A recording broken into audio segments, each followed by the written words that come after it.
When I was a child, my brother would tell me a bedtime story about the man who murdered our father and watched as his blood poured onto the floor. He told me other stories about all the things we would do to that man once we took back the Seven Kingdoms.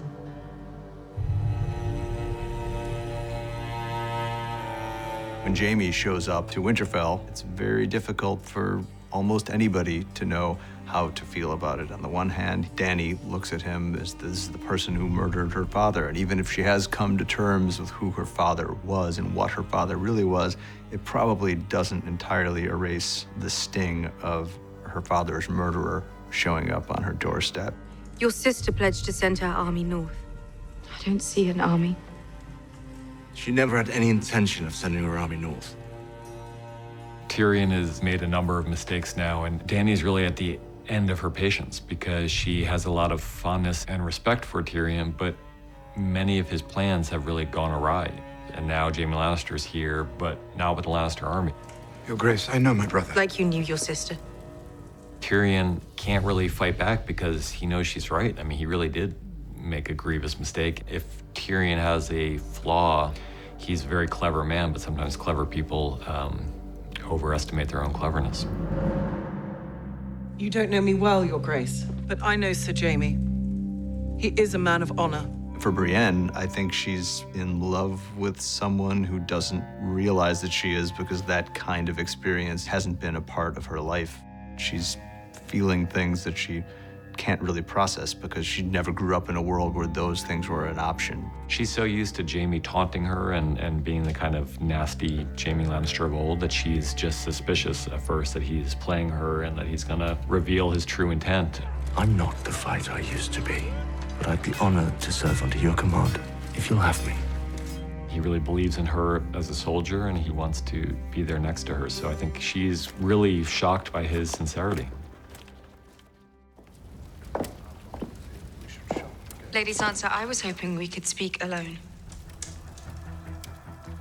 Dany comes to Sansa with a bit of an olive branch, trying to find a way inside that kind of cool exterior that Sansa presents. And one commonality between them is they both love Jon. Dany's his lover and Sansa's his sister. It's very much coming at it from the point of view of a monarch trying to make peace with her subject. And Sansa's not quite willing to accept Dany as her monarch yet. She's suspicious of people for a reason. What about the North? It was taken from us. And we took it back, and we said we'd never bow to anyone else again. What about the North? She's had too many hard experiences not to be suspicious of people, and she sees Dany as possibly a tyrant, as someone who's has a lot of power and is seeking to get even more. They're coming. We can't beat them in a straight fight. So what can we do? In the War Council scene, there's a lot going on under the surface. The most important thing about that scene is understanding the lay of the land and understanding what their intentions are, what their plans are, what their expectations are, so we know what we're looking at. The Night King made them all. They follow his command. If he falls, getting to him may be our best chance. Things may not go entirely according to plan, so we thought it was very important for people to know what everyone in the room expected to happen, was worried would happen, hoped would happen.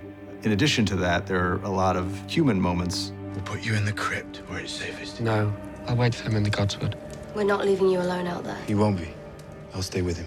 One thing that was definitely going on was how Theon felt after returning to Winterfell and how he's using this battle as an attempt to try to make good to the extent that that's possible on the horrible mistakes that he made. I took this castle from you. Let me defend you now.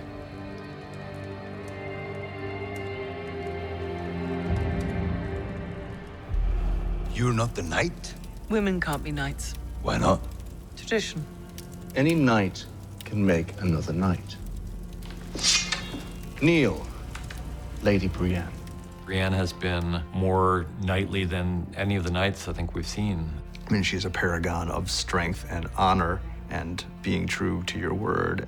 When Jaime knights her, it's a general kind of validation she's wanted her whole life. But even more importantly, it's the acceptance and validation of Jaime, who she obviously has feelings towards that she's never really come to terms with or even allowed to bubble to the surface of her consciousness, but they're there all the same, and we can see all of those things swirling. Sir Brienne of Tarth, Knight of the Seven Kingdoms.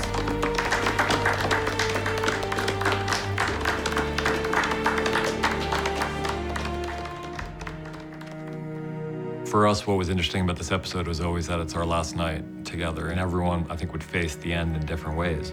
We're probably going to die soon. I ought to know what it's like before that happens. Some characters want to make love for the first time because they've never done it before. There are other characters who are getting drunk and singing songs, and then there are characters who are just trying to find some kind of human solace together, like Sansa and Theon. Everyone faces it in different ways, but they're all facing it, and that's why this episode was so important to us, because it's, all these characters that we've been following for so long, and now they're all facing a common enemy. How about a song? One of you must know one. High in the halls of the kings who are gone, Jenny would dance with her ghost. Daniel's got a really lovely voice, and we knew we wanted a song in this episode. We've had a song in several of the seasons. We haven't had an original in a while, so this felt like the place for it, and Daniel felt like the singer. The ones who'd been gone for so very long, she couldn't remember their names. They spun her around on the damp old stones, spun away all her sorrow and pain. The song, I believe, is in George's books. At least the first verse is in the books, and then we added some lyrics, and Ramin came up with the music for it. Wanted to leave, never wanted to leave, never wanted to leave.